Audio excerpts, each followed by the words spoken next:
Jacob Elordi.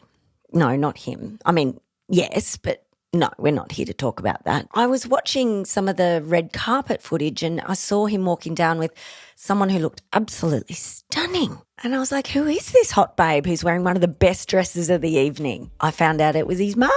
Anyway, that dress was worth $25,000. She looked smoking. More of her on the red carpet, please.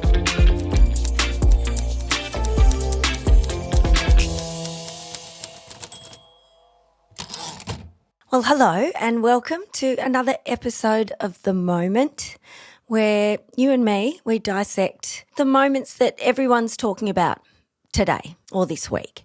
And today I've actually got lots of breaking news, so these will be quite interesting moments for you if you're interested in keeping up to date with what's going on, particularly within Australia and the Australian arts community, although I am going to lean in to the Golden Globes again and have a chat about some of the themes that have bubbled to the surface or the things that have become interesting now that the dust has settled on that particular event. So that's coming up. But first, speaking of breaking news, a festival that I was involved in last year and really enjoyed participating and have done over the last couple of years. It's a festival that is based in the US and very popular in terms of breaking new artists and musicians and known as a place where creatives gather together and discuss ideas, look into the future. It's a fantastic festival. It's the South by Southwest Sydney version of that global event. And sadly, it was announced that it will not be going ahead in 2026. It's had a 3-year run in Sydney, and the company behind the event, TEG,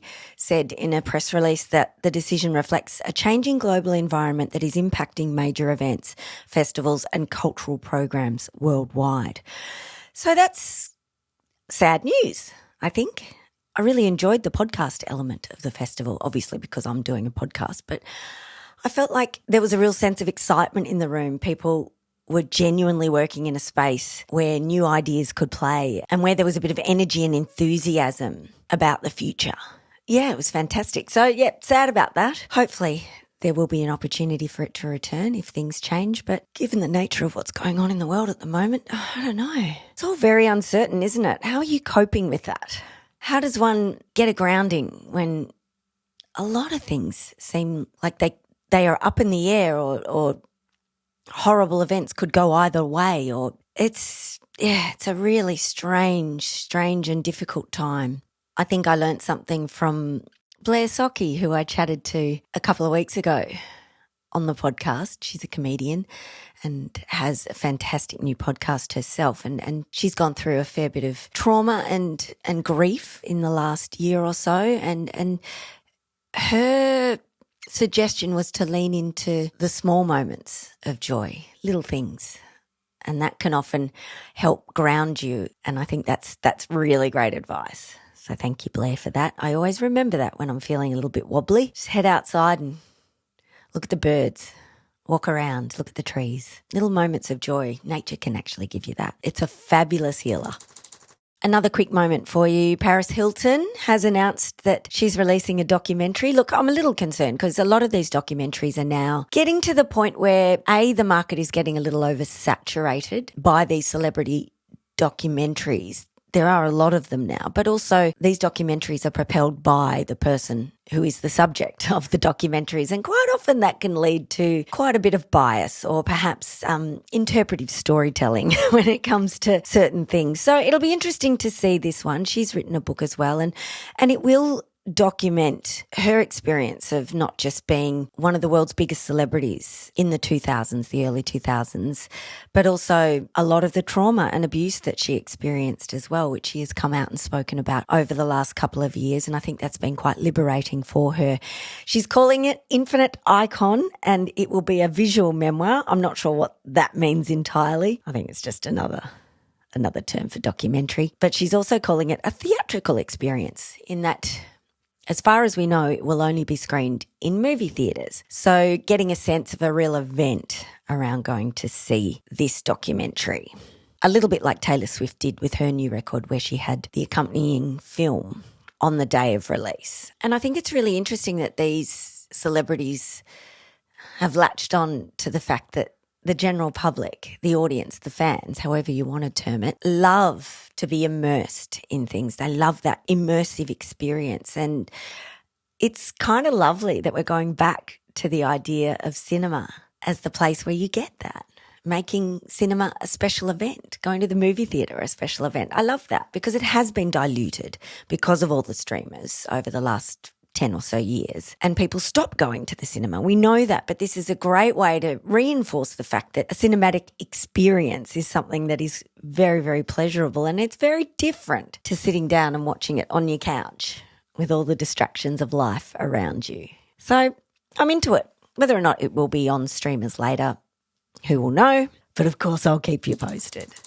Now that the dust has settled on the Golden Globes, it's really interesting also to observe what bubbles to the surface, what people are really talking about the ceremony, about the winners. And I've got a couple of things for you that gave me a bit of joy, and then something that will have a little bit more of a thoughtful angle to it. But first and foremost, of all the things that have gone viral after the awards, look, Amanda Seyfried doing her displeased face, just a bit of a scowl when she lost out on an award. I mean, that's, there's always that. She says she was just joking. She didn't think she was going to win anyway, so she thought she'd just act up a little bit of disappointment. But, as we know, there's not a lot of nuance anymore. There's not a lot of place for any fun.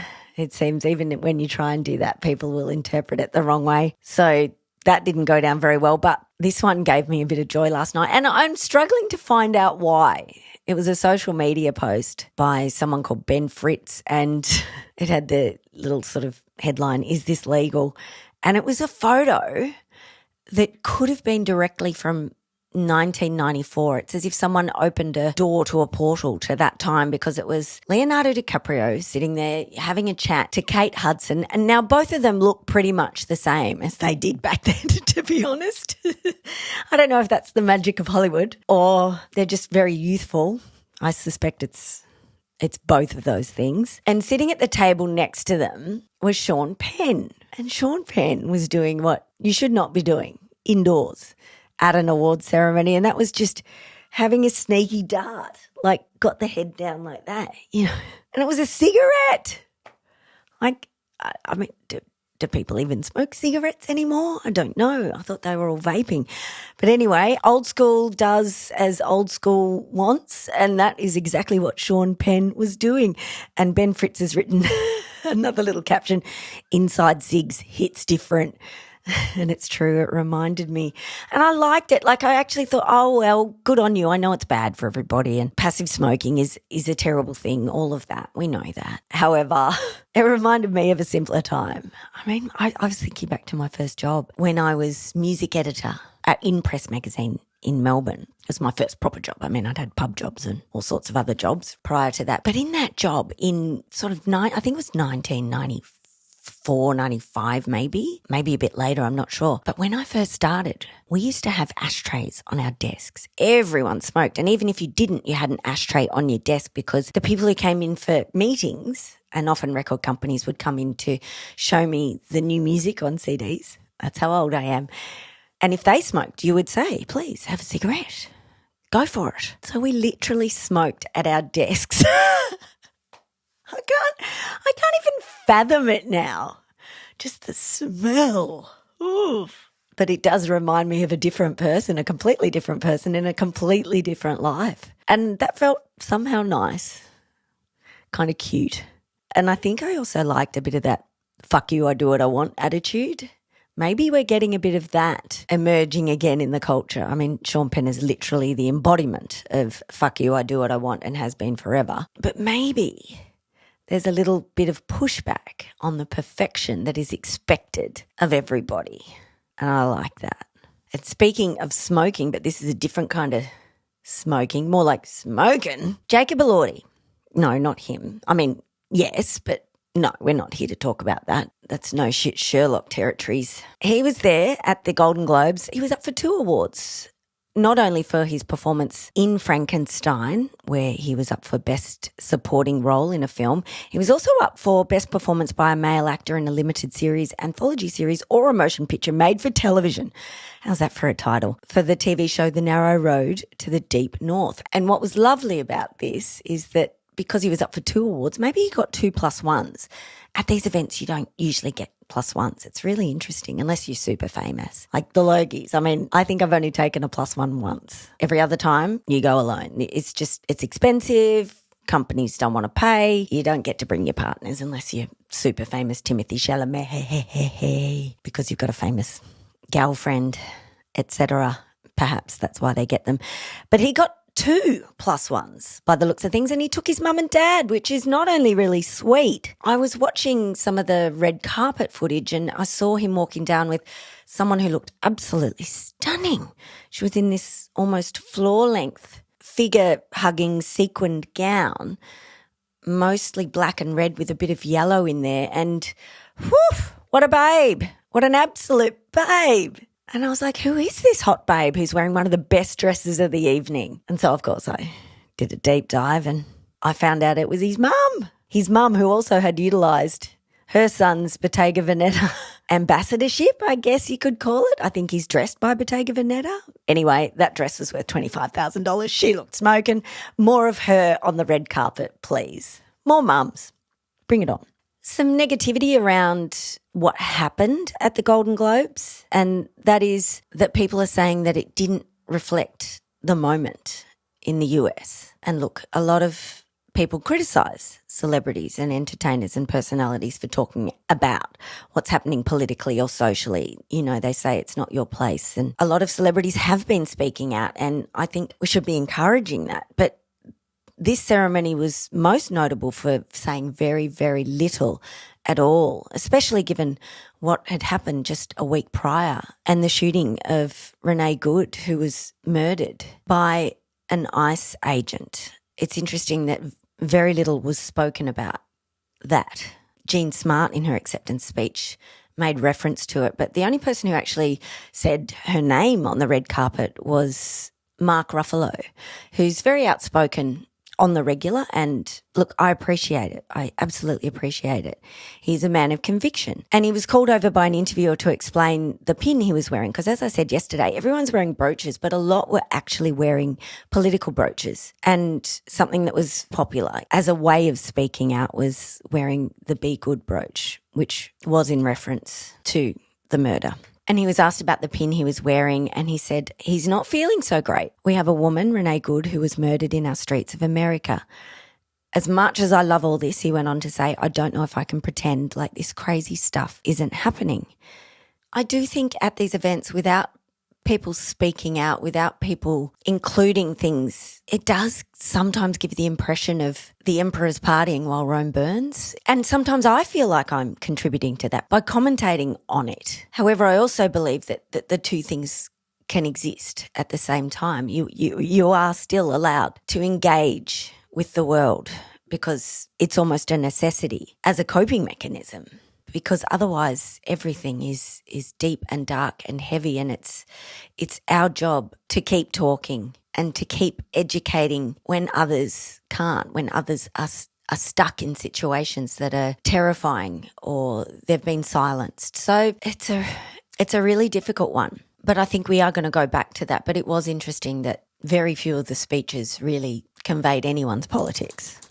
I mentioned on yesterday's podcast that host Nikki Glaser did a spoof, I guess, about podcasts at the Golden Globes, which was a spoof of the Nicole Kidman AMC Cinemas ad that was all about, the experiences you feel when you watch cinema and how important it is and how it becomes a part of you and all of that. And Nikki did it as if it was podcasts.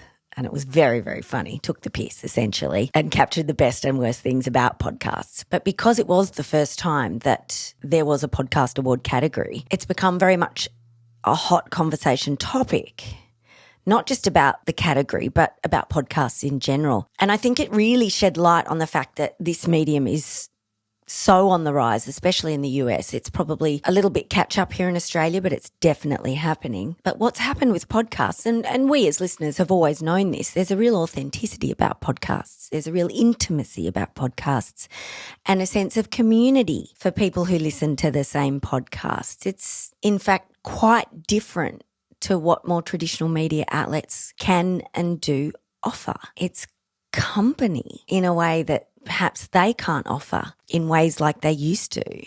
And advertisers have cottoned on, so it's becoming bigger and bigger and bigger because people trust podcasters. If they're listening to them all the time, then obviously that's a direct line to their thoughts and feelings and things that they believe in. So it's really changing where advertising money goes, for example, and the conversations that can be had that are not dictated by management who has a vision for what their media company should look like. They're very independent, a lot of them, and they're very unafraid because they're not bound by the traditional rules that do bind other media companies. So it's a really interesting space at the moment. A lot of activity and a lot more money being pumped into it. And now the streamers are getting on board too. Netflix recently came to an agreement with iHeartRadio and they will be streaming some of their podcasts on Netflix. And this is not probably necessarily because Netflix love podcasts. It's more to the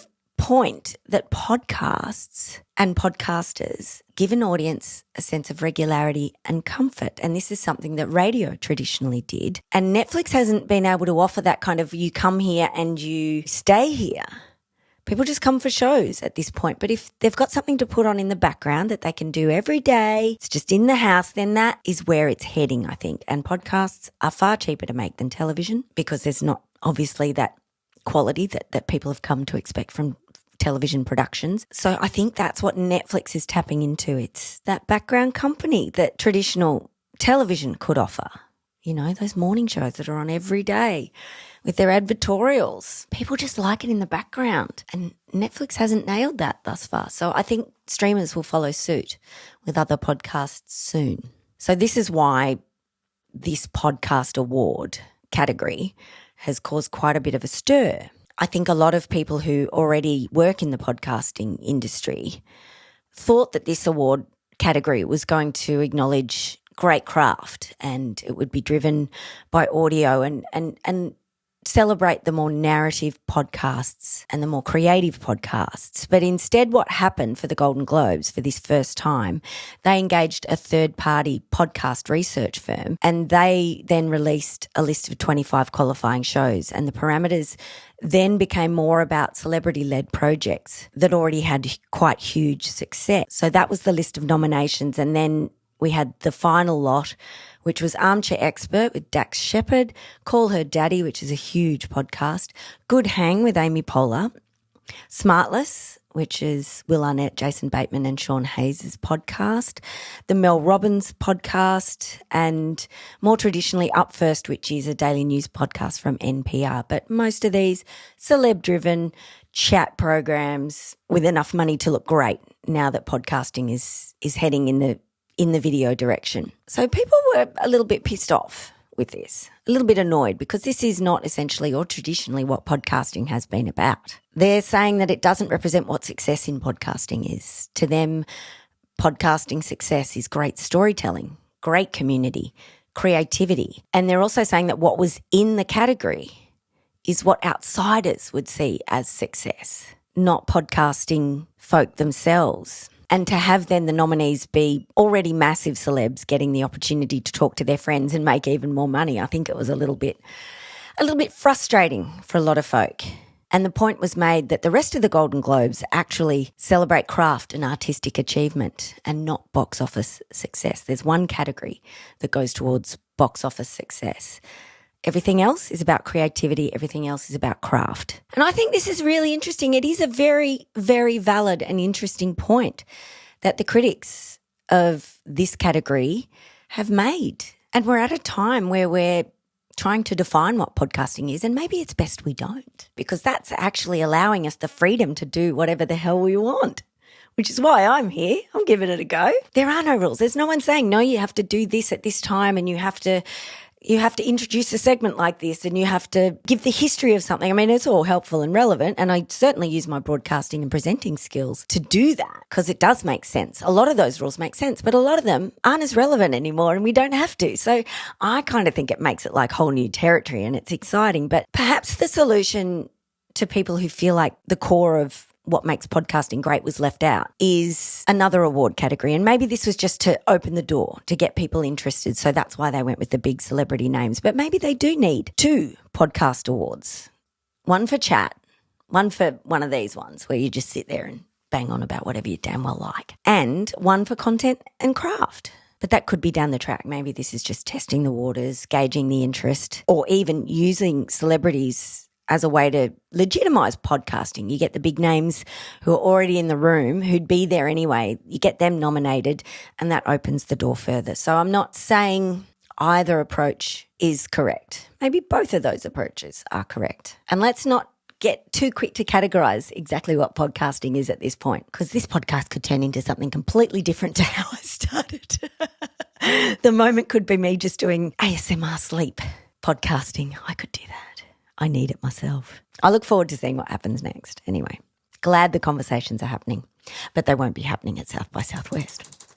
And a quick Adelaide Writers Week update. Goodness me, as of yesterday when I recorded the podcast, things changed very, very drastically for the Writers Week, which comes under the umbrella of the Adelaide Festival. And if you didn't listen to yesterday, this is all following the board's decision to disinvite Palestinian author Dr. Randa Abel Fattah. And in doing so, they suggested in their announcement that her appearance following the Bondi massacre would be insensitive, linking one person with an event. It was problematic to begin with.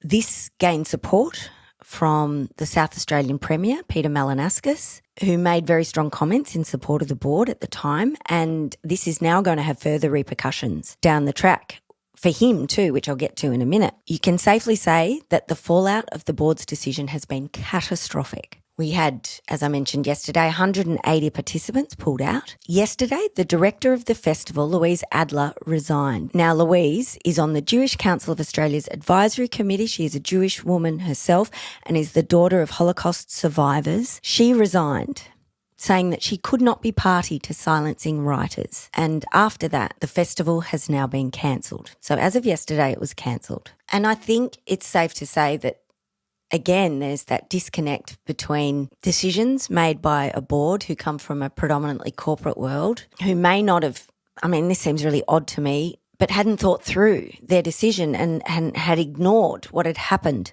to Creative Australia and the Venice Biennale selection. They ignored what had happened at the Bendigo Writers Festival.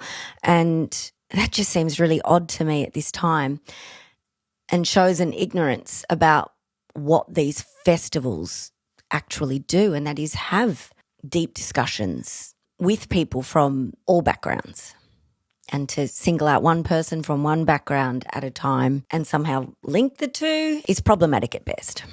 And it's sad for the writers who would have a chance to speak at the festival, for the people who work at the festival who are now out of a job. The ongoing effects of this are catastrophic. And as of recording this today, Randa has released a statement saying that her lawyers have launched defamation proceedings against South Australian Premier Peter Malinauskas, who I mentioned earlier, following what he said, very public commentary about her scheduled appearance at Adelaide Writers Week. So it's like a tornado, just building and building and building. I'll keep you up to date though, I promise, because that's what I'm here for at the moment, to help you with the moment that everyone's talking about today. Hopefully I gave you a few. So that's it. I was going to end on a good news story, but there aren't any. Nope. It's horrible stories in the creative arts. I think you know what I'm talking about in WA, but I'm not going to go there. Hope you're good. Hope you're okay. Go outside and touch some grass at some point today, or look at the sky or touch a tree. I know I've said that before, but I think we need to do it every day. Love you. Bye.